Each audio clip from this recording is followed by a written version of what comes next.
आपलं कृषी विद्यापीठाच्या आवारात त्याचं ट्रेनिंग होतं आणि अतिशय उत्कृष्ट ट्रेनिंग दिलं जातं. जेव्हा बिझनेस करायचा आहे म्हटल्यानंतर त्याचं प्रोफेशनल ट्रेनिंग घेणं खूप महत्त्वाचं.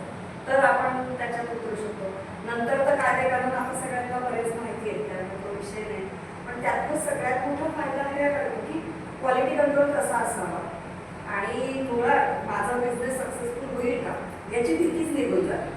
त्यामुळे केव्हाही प्रोफेशनल ट्रेनिंग घेणं हे केव्हाही चांगलंच. आता आपला मूळ उद्देश आहे तो प्रदर्शनाचा. प्रदर्शन म्हटल्यानंतर पहिला प्रश्न किंवा शंका, काय रिएक्शन तुमच्या मनात येते मला सांगा.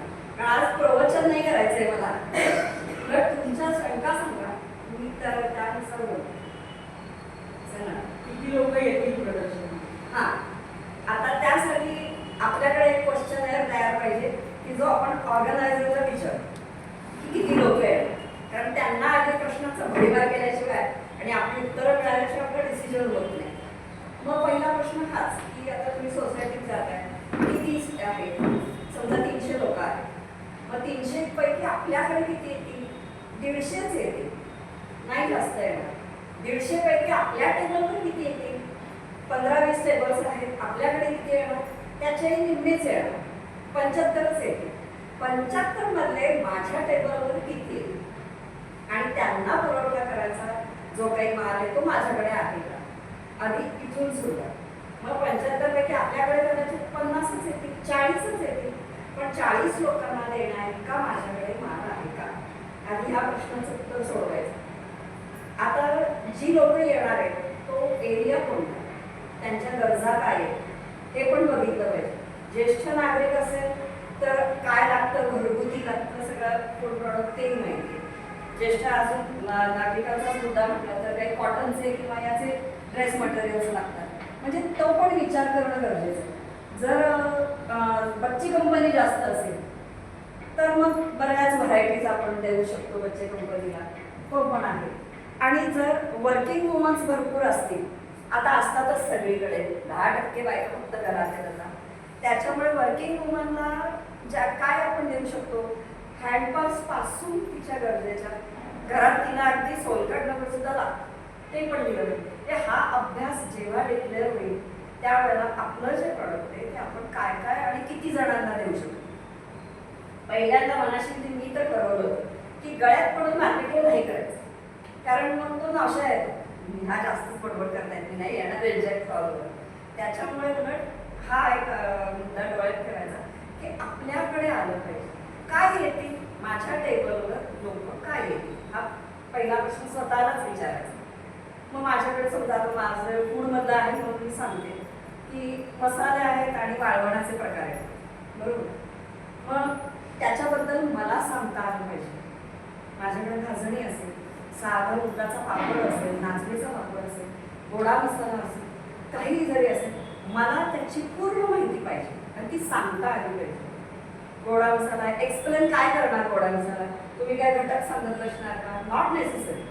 पण मग त्याचं वैशिष्ट्य काय सांगाल की याच्यात तिखट कमी आहे, हा आमटीत चालेल, खिचडीत चालेल, भाज्यांमध्ये चालतोच आहे, ज्येष्ठांनाही चालेल का तर तिखट, लहान मुलांनाही चालेल, नुसतं काय मीठ हे घातलेली भाजी खाणार आहेत का पुढं, ती नटवावी का, हे प्रत्येकाच्या बद्दल सांगता आलं पाहिजे. पावभाजीबद्दल तेच, सांबारबद्दल तेच. आता आपण थोडं दुसरा म्हणजेच काय की अशा पद्धतीने आणि बरं त्याला लेबलही लागेल, व्यवस्थित वाचतील. काही कस्टमर इतके छान असतात की ते व्यवस्थित वाचतात, आधी तुम्हाला विचार करतात, आपल्याला काय माहिती आहे याची चौकशी करतात आणि मग मात्र ती वस्तू देतात. त्यांना पैशाचा हे नसतो. सगळ्यात महत्त्वाचं डोक्यात ठेवायचं की येणारा जो कस्टमर आहे तो माझ्यापर्यंत कसा येईल, तो दारात आला याचा अर्थ तो आपल्याला पैसे द्यायला आलाच आहे, तो करणारच आहे खरेदी आपल्याकडून, पण त्याने ती का करायची, तो आपल्यापर्यंत कसा येईल आणि आपल्याकडे आल्यानंतर तो आपल्याला काहीतरी दिल्याशिवाय कसा जाणार नाही याची काळजी मात्र आपण घ्यायची. हा एक म्हणजे जरी क्लॉथ असेल किंवा कपड्यांचा व्यवसाय असेल किंवा पर्सेसचा व्यवसाय असेल, अजून काही असेल, मुखवास वगैरे काही कितीतरी कथे, पण त्याच्याबद्दल तुम्हाला सांगता आलं पाहिजे. हा सगळ्यात महत्त्वाचा मुद्दा. आता तो इकडे आला, कस्टमर आले, त्यांच्याशी पहिल्या सेल्समनशिप ही अत्यंत महत्त्वाची गोष्ट. त्याने आपल्याकडनं घेऊ न घेऊ पण सेल्समनशिप तुम्हाला जमली पाहिजे. आता नाही घेतलं तर तुम्हाला माहिती देता आली पाहिजे, त्यांची चौकशी करता आली पाहिजे. त्यांना हवं की तुमच्या टेबलवर नसेल तर लगेच नंबर मागा, मी तुम्हाला पाठवते. हे सगळं काहीतरी कमिट करता आलं पाहिजे आपल्याला. म्हणजे ते सुद्धा बॅक ऑफ द माइंड आपल्याकडे त्याचं प्लॅनिंग पाहिजे की जेणेकरून मी त्यांना ती गोष्ट पुरवू शकेल. एक लगेच मेल ठेवा, त्याच्यावर नंबर लिहून घ्या, नाव लिहून घ्या, म्हणजे झालं एक कस्टमर जो फ्युचर कस्टमर आहे तो तयार झाला. डेटा तयार होतो. डेटा आपोआप तयार होतो. त्याचा वापर कधी करायचा ही गोष्ट निराळी. तू तर ते आधी डेटा गोळा होऊ दे, हा झाल्यानंतर आपण करू शकतो. त्यानंतरची येते ती को सेल्समनशिप, असं म्हणेन की शेजारच्या टेबलालाही मदत झाली पाहिजे. मग ते त्यांचा तर कपड्याचा व्यवसाय, माझा मसाल्याचा आहे, मी काय त्यांना मदत करणार. पण कान ठेवा, ते 100 सांगतायत का 200 सांगतायत, कारण कधी कधी कस्टमर आपल्यालाच गुंडाळ.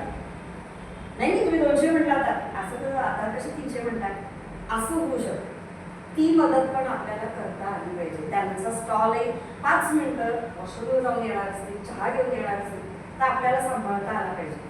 त्यामुळे शेजारी बाजारी सुद्धा, आणि ती आपोआप सिक्युरिटी आपल्या स्टॉलची पण निर्माण होते. नॉट नेसेसरी की आपण फक्त मदत करतो असं नाही. त्यामुळे ती सिक्युरिटी डेव्हलप होते. त्याच्यामुळे तुम्ही शेजार बाजारचे हे राहिले पाहिजे आणि म्हणजे त्यांचे तुम्ही मित्र व्हा, त्यांची सेल्समनशिप करा, आपोआप आपलाही बिझनेस वाढतो. ती शेजारची पण म्हणेल ना, अगं आमच्या शेजारी हवा होता, घेऊन जाऊ का, परत घ्यायची पण हे ठेवा की एखादी गोष्ट आहे की पर्स आहे, नाही आवडली तर काय करू, ठीक आहे मला नीट आणून द्या, मी घेते परत. रिव्हर्सला काही प्रॉब्लेम नाही. जर तुमच्या प्रॉडक्टमध्ये प्रॉब्लेम नाही तर तुम्हाला ते परत घ्यायला सुद्धा प्रॉब्लेम असता कामा नये.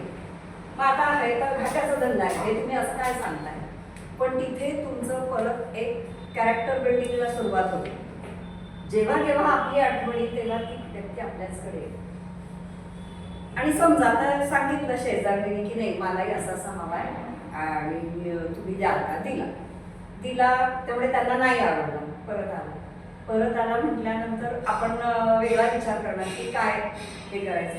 अजिबात फोर्स करायचा नाही, मी परतच घेणार नाही वगैरे याही गोष्टी बोलायच्या नाही. नंतर तिला सांगा की तुम्ही हे घ्यायला हरकत नाही, त्यांना हवं असेल तसं द्या, याला मी एवढं कमिशन देते, 35 रुपयाचा आहे, तुम्हाला मी 25ला देते, तुम्ही त्यांना कितीला द्या. हीच पॉलिसी आहे माझी, अगदी राईट फ्रॉम बिगिनिंग. मी 2005 साली मसाले सुरुवात केले तेव्हापासून. पण आज तागायत माझं 2003 सालचं कस्टमर आहे आज माझ्यापासून, अशी परिस्थिती. त्याच्यामुळे होतं काय की आपलं कॅरेक्टर बिल्डिंग व्हायला लागतं. 5-10 रुपये दिल्याने काही होत नाही, तेवढे तर आपण चहावर खर्च करतो, पाणीपुरीवर खर्च करतो, मग आपल्या मैत्रीसाठी खर्च करायला कुठे निघणार. असं करत तुमचं कस्टमर वाढायला लागतं. मग आता हे झालं प्रदर्शनात आपलं बिहेवियर कसं असेल. आता टेबलवरची मांडणी कशी असेल. शेवटी आपलं जे प्रॉडक्ट्स आहेत याला अपत्य समजा, किती छान त्याला प्रेझेंटेबल ते असलंच पाहिजे. अतिशय सुंदर त्याला पॅकिंग पाहिजे, भारीचं नको आहे पण कॉस्टली पण नको आहे. तुमच्या पॅकिंगला पैसा नाही देणार आहे, तुमच्या क्वालिटीला तो पैसा हवा आहे, तुम्हाला हवा आहे. त्याच्यामुळे पण जे बेसिक आहे ते शिकलं पाहिजे. जर आपल्याला लॉंग लाईफ बिझनेस करायचा आहे, 4-5 वर्षासाठी नाही, आज मला घाटा झाला मी पुढच्या वर्षी बंद केला, ही पोझिशन असेल तर मी म्हणते बिझनेस करायचा डिसिजन घेऊ पण नका. 10 वर्षासाठी मी मागे हटणार नाही, काही होऊ दे. आणि लॉस ही एक अशी गोष्ट आहे ना, मी नंतर बोलले त्याच्यात की तिथे खूप बिझनेस शिकतो आपण. होऊ दे लॉस, काय बिघडलं, तो पण एक त्याचा एका नाण्याची ती दुसरी बाजू आहे. त्याशिवाय तुम्हाला फेस करता येत नाही.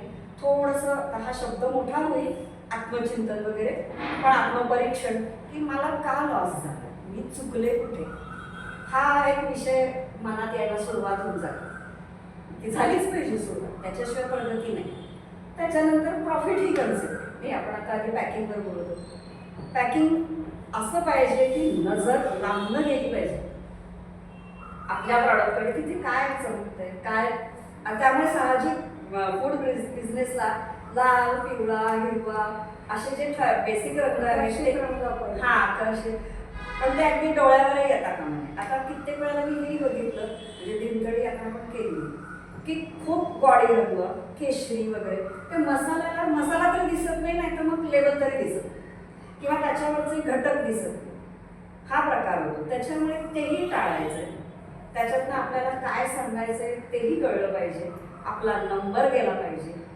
समोरच्याला घटक कळल्याशिवाय तो प्रॉडक्ट उचलणार नाही. काय घातलंय त्याला कळायला नको. आणि आता तर हे कॉन्शियस सगळेच जण आहेत. खूप सगळेजण आहेत. त्याच्यामुळे तेल आहे, मीठ आहे. आता तर NCCI चे असे नॉर्म्स आहेत की तुम्ही कोणतं तेल वापरता ते घ्या.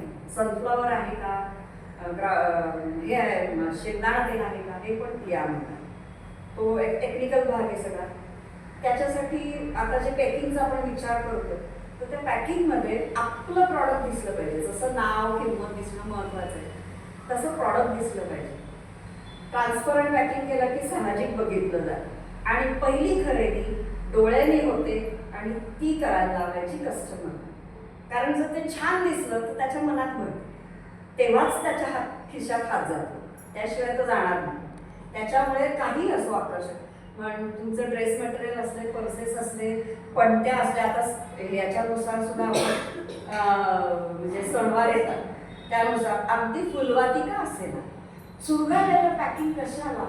चांगली पिशवी घ्या की उगाच स्वस्तात पडते म्हणून पातळ पिशवी घ्यायची आणि कसं तरी सेलिंग करायचं नको. ते राहू दे ना. त्या जर ती खराब पिशवी असेल आणि नंतर काही दिवसांनी वापरताना त्या खराब हे निरांजनीच्या वाती वगैरे खराब झाल्या तर ती कुठेतरी ठेवून देणार नाही. त्याच्यापेक्षा तुमचीच जर पिशवी चांगली असेल तर ती त्यातच ठेवेल ना. ह्याच्यात दुसरा अँगल असा आहे की ती पिशवी कचऱ्यात पडत नाही, कचराही कमी होतो. दोन्ही गोष्टी आहेत. म्हणजे इथपर्यंत आपण विचार पॅकिंगचा करू शकतो. म्हणून जर चांगल्या कंपन्यांचे आपण पॅकिंग जर बघितले तर त्याच्यावर मार्क्स असतात काय 3 वेगळे बाण असतात त्रिकोणात वगैरे इको फ्रेंडली वगैरे असं लिहिलेलं असतं. का असतं त्याचं ते कारण की जास्तीत जास्त घरातच राहिलं तर तेवढं उशिरा पडतं ते लगेच नाही होत. त्याच्यामुळे ह्या पद्धतीने तुमचं पॅकिंग होईल. त्याच्यानंतर ते आकर्षक असेल आणि त्याची माहिती तुम्ही काय पुरवताय. एका वेळेला एक कस्टमर नाही 2 आले 3 आले तुम्हाला हँडल प्रत्येकाला करता आलं पाहिजे. आता माझ्यावरती समजा मी माझं मसाल्याचं इकडे वाळवणं पण दोन्हीचंही मला सांगावं लागलं.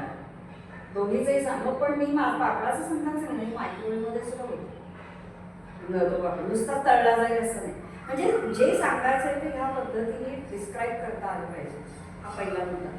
आणि ते पॅकिंग जर सुंदर झालं तर काही जणांचे छोटे पॅकिंग असतात. समोर आले की हमखास लंपास होण्याची चान्सेस असतात. कोण करतं हा विषय नाहीच. आपण किती जागरूक आहोत हा महत्त्वाचा मुद्दा आहे. त्यात दुसऱ्याला दोष देत बसायचं नाही. ती चूक आपली, आपलं चोरीला गेलं नाही. त्याच्यामुळे अशा पद्धतीने अरेंजमेंट करायची, अशा पद्धतीने त्या पॅकिंग लावायचे की आपला स्टॉक हा टॅली झालाच पाहिजे. कॅश होईल तेव्हा होईल टॅली. म्हणजे मी उलटं बोलत असेल की आधी तुम्ही कॅशकडे लक्ष देत नाही आणि आधी स्टॉक हे करताय. नाही, बिझनेसचं जे आहे ते आधी असं करा. कॅश होते कारण आपणच त्याच्यातनं काही काही खर्च केलेले असतात. ती घरी गेली की टॅली होत नाही आणि ते लक्षातही राहत नाही की आपण त्यातनं एक मैत्रिणीला अजून चहा किंवा गेस्ट आलेले असतात त्यांना पण देतो. त्याच्यामुळे ते शांत चित्ताने करायचं. त्यामुळे अशी अरेंजमेंट पाहिजे. उंच गोष्टी मागे पाहिजे, छोट्या गोष्टी पुढे ठेवाव्याच लागतात. आत्ताच मुद्दा म्हटलं की चोरीगिरी होऊ शकते. मग छोट्या गोष्टी पुढे ठेवून कसं उपयोग. पण नाही, मग तुम्ही लक्षात ठेवा या अंकेत 5 5 5 5 तो आकडा तेवढा डोक्यात ठेवायचा की मी काढणार आहे तो 5च काढणार. एक विकलं गेलं की मी एक रिप्लेस करेन. माझ्या डोक्यात कायम तो 5 हा आकडा फिक्स असेल. त्याच्यामुळे तो स्टॉक टॅली होणार. म्हणजे इथे हळूहळू आपलं सक्सेसफुल व्हायला सुरुवात होते. आणि नंतर घरी गेल्यानंतर त्या बाकीच्या गोष्टी हिशोब आपण सगळं करतोच. तो काही विषय नाही. आणि ज्यांचे फोन नंबर घेतले त्यांना आवर्जून फोन करा. 48 तासापर्यंत आपण लक्षात राहतो कस्टमर्सला. त्यानंतर नाही राहत लक्षात. त्याच्यामुळे त्यांना